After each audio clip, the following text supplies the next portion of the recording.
Hello friend, it's MJ Gordon. So there's been one thing that's been bothering me lately.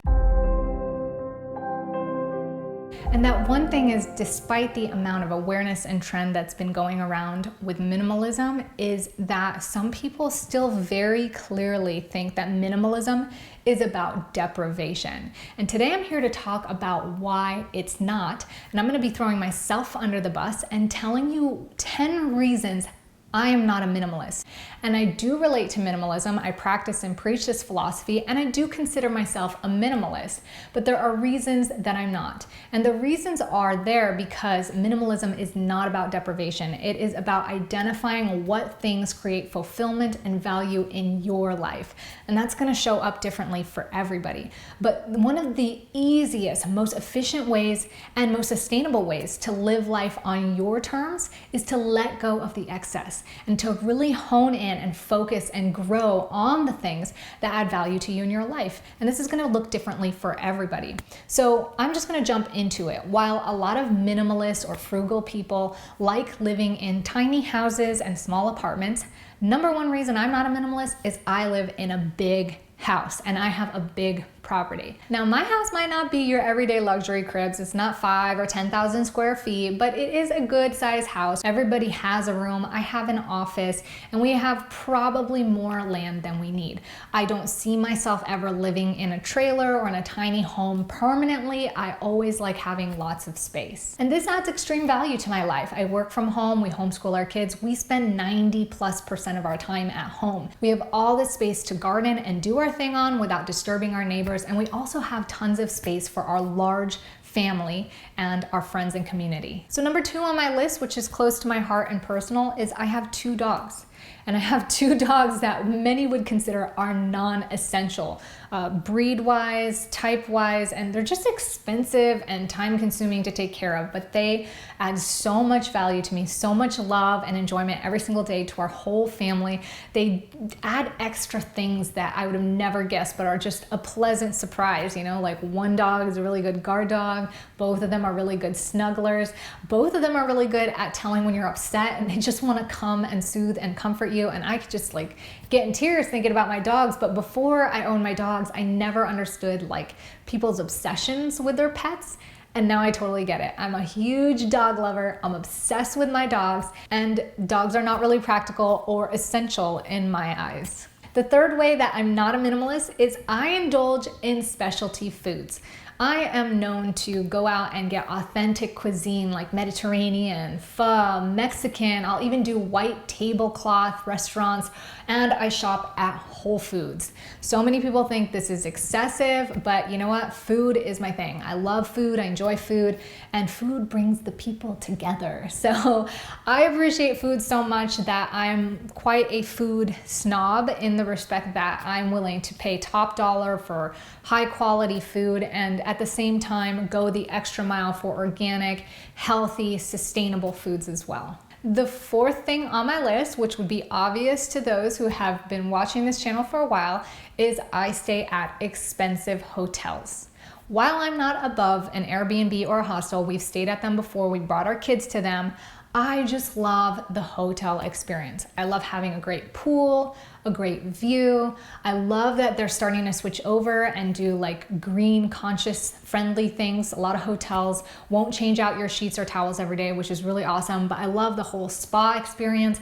I love taking the family out of real life and just exploring this world that is just comforting and beautiful and just sort of posh. You know, it just feels like a lot of fun. So once in a while we do visit expensive hotels. Once in a while we get Airbnbs and go to different places as well. It's just a nice change up of experience, and we love travel and experiencing other places. So we do stay at expensive hotels. The fifth thing on my list, super personal. At the moment, it's my job. So a lot of you guys know me here as an influencer, YouTuber. I do courses, I do coaching, and I do events, but 80% of my actual bread and butter and job right now is my marketing company. And in my marketing company, I do commercial photos and videos and consulting. And lots of times these companies sell a bunch of products, and I receive a ton of products, lots of products I don't need, lots of products I have multiple different color options for. Fortunately, in the last few years, I've really been moving towards just companies that I support, like their products and like what they're selling. It's not always the case, but we have gotten a lot more stringent on the types of brands and products that we work with.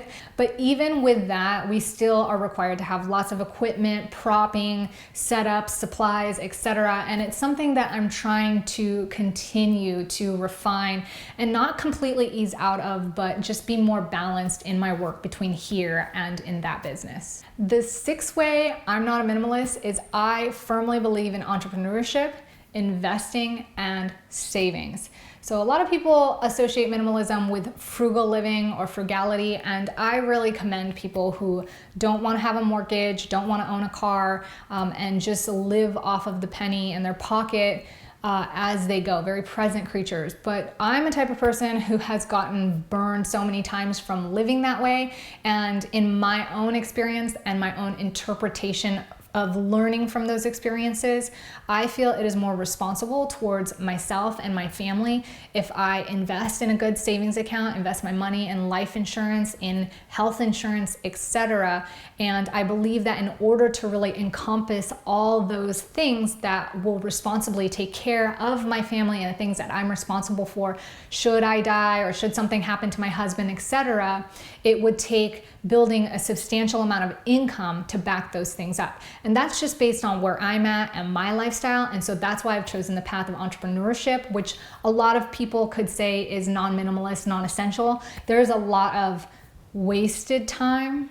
I won't go into why I think entrepreneurship has zero waste of time and why it's only benefits for anybody who decides to get involved. But a lot of people would argue it takes a lot of time, a lot of money, there's a learning curve, there's lots of failures that go on. And a lot of times entrepreneurship can lead you into selling products or like getting into things like myself, that you don't 100% align with or jive with. And those are problems that you have to address and solve as you go along the way. And as I would argue with most of life. So I know this is kind of a gray area. Obviously, there are tons of minimalists or even sustainable, frugal people who are entrepreneurs, who are business owners, and who save and invest. But this is one area that can be argued is non-essential. So that's why it's on my list. Number 7 on my list, I own a car, I fly on airplanes, and oftentimes when I travel, I rent luxury cars. So remember, the philosophy of minimalism is about identifying the things that excite you, make you happy, fulfill you, give you purpose, add value to you and to other people. That's different for everybody. It's not about living with the least amount of stuff. It's not about depriving yourself, and it certainly isn't about avoiding things that you enjoy. It's about doing it consciously, and it's about doing it in ways that have a healthy balance in your life and not create an excess of an unhealthy balance. So that's why this is on my list, because a lot of people think that minimalism is just about doing the least amount of things possible, that if you're a minimalist, then you can't involve yourself in luxury items or high-end items or things that are yin, I guess, or like non-Buddhist like.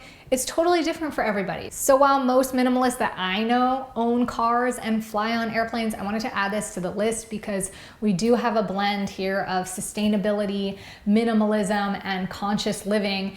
And so I know that crosses a lot of people's minds. So the 8th thing on my list, and this is one area that I still have yet to address, and we've only just entered this world of being able to do this sustainably, is I have upgraded my home. When I purchased my home, this was a mostly fully functioning house, aside from some of the repairs and issues that we had to deal with insurance that we've discussed on other videos in the past. But aside from that, this house has been totally fine. It was move-in ready, it was well taken care of, it was gently used, and I still upgraded my house. So while it might not have been necessary upgrades, we did things like ripping out the fireplace and creating our own new simple minimalist fireplace. We replaced the stair banners with actual piping or pipe fittings for plumbing. And so we did some things to make this home ours, and we're doing more things to continue that process, and it's been a fun process for us as a family. We've enjoyed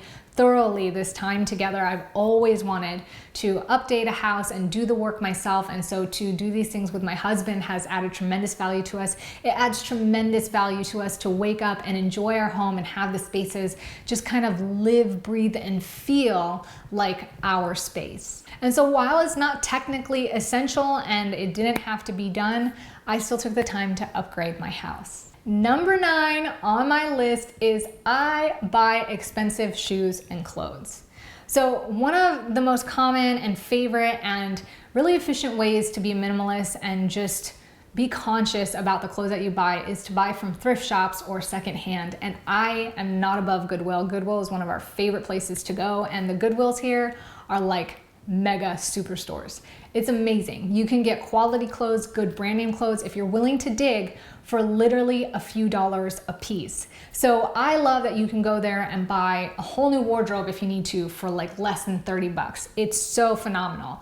But at the same time, there are certain clothes that I like to buy, nice clothes that are expensive and pricey because they're high quality clothes and they focus on sustainability. So some of my favorite brands are Everlane, Patagonia, Prana, and lately we've been introduced to Packed Organics, I think is what they're called, or Organic Packed, Wear Packed.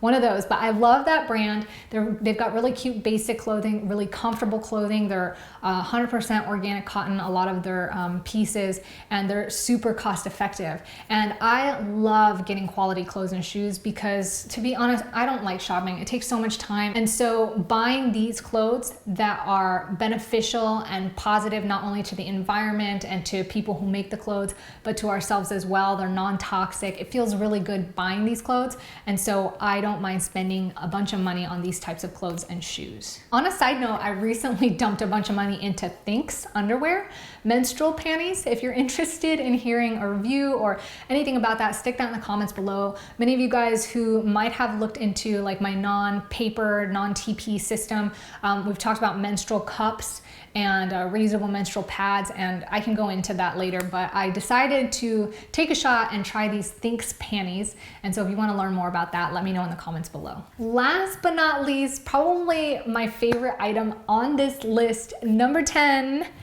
I love spoiling people. I just do. Like, if you're in my life and I love you, I am obsessed with you, and I want to show you how much I appreciate you and I'm grateful for you, and I want to go do fun things that I like go shopping at Whole Foods or sit at a nice restaurant or buy flowers or just go to the spa together, just have some sort of experience together. And I spoil people when we do that. And I think that is why minimalism is so important. So like literally this whole list is actually the result of minimalism, because if we lived our life like normal consumers who don't think consciously about what we're spending our time and money on, then we wouldn't have the extra money to enjoy a luxury car once in a while when we travel and have to rent, or enjoy splurging on a really nice meal for our guests and our friends when we go out to dinner. Minimalism is about what you want to spend your time, money, and energy on. And so that is why it is really like the core or root current of this channel, of everything that we talk about, is how can we simplify the complexities of life and reduce the overwhelm, the stress, and regain some of our peace and just calm back through removing the excess things that are removing value from our lives. When we take the time to consciously turn towards the things that we enjoy, the things that enrich our lives, the things that make us happy, that make us fulfilled, we naturally become more energetic. We naturally begin to love creating in our lives, and that eventually results in living a life on your terms. And it feels like an everyday vacation. I still work every day, but I do the job that I enjoy. I work with people that I love, and I'm able to create here in my own space in ways that I never thought possible. I used to work a 9-to-5. I used to work multiple jobs at a time. I know what that's like. And it's just such a different story. So that's why I'm here sharing these ideas with you and hopefully adding value to you as well. I enjoy this whole process. I love connecting with you guys, and I really love talking about these ideas. So I want to thank you for taking the time to listen, to connect with me, to hit the like button, to subscribe to this channel, to support this channel, to add your comments in the community below, and to just overall just share the good vibes and the energy that only add further value, happiness, and fulfillment in each other's lives. So thank thank you so much for being a part of that. I would not be doing this if it weren't for you. So I just wanted to take a moment to appreciate you, and I will see you guys in the next video. Ciao.